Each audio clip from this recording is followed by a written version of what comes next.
सखी का है सखी अपना पति जी से हम कहत रे का कहलू ह कि सुन ए राजा जी तनी शैलेंद्र तू जी से जी का कहलू ह हाँ हाँ तो सुनो सुनाव और कौन भाव में कौन भाव में कि 12 परिसवा के उमरिया हो आधैली गुरु के ध्यानामा आ 12 परिसवा के उमरिया हो धैली गुरु के ध्यानामा आ 12 परिसवा के उमरिया हो धैली गुरु के ध्यानामा आ गुरु के ध्यानामा धैली गुरु के ध्यानामा गुरु के ध्यानामा धैली गुरु के अरे 12 परिसवा के उमरिया हो धैली गुरु के ध्यानामा 12 उमरिया हो धैली गुरु के चरण चलो ने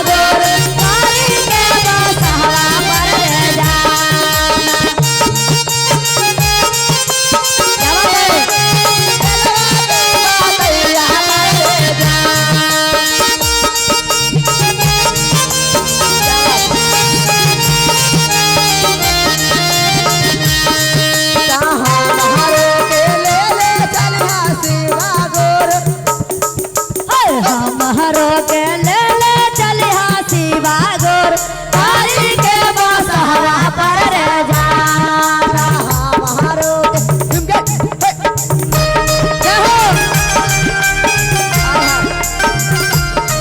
क्या बात है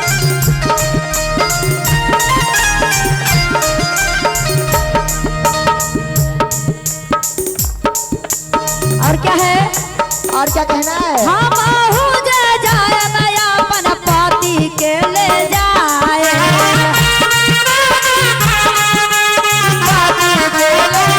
हम जे जाए भैया अपन पति के ले जाए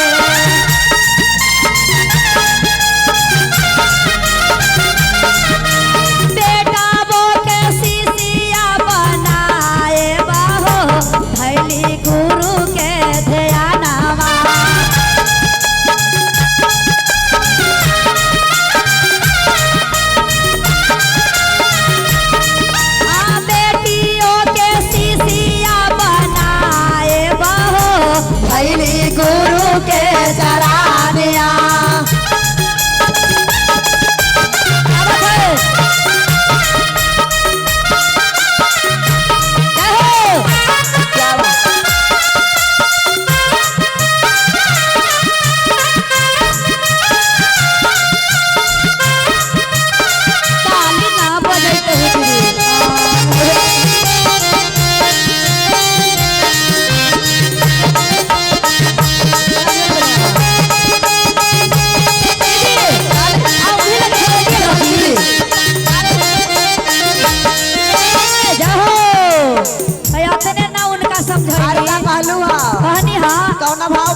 मंगी हो दूसरा में चर्चा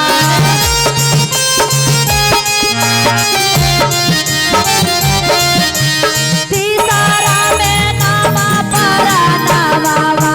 हो भैली गुरु के ध्यानावा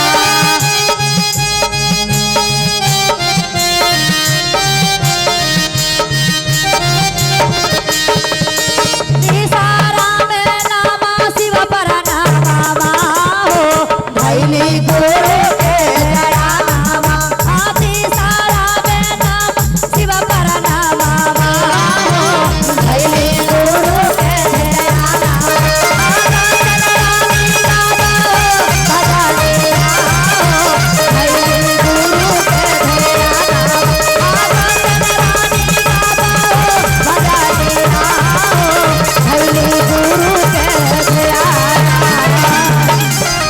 तो प्रेम से बोलिए शंकर भगवान की हर हर महादेव की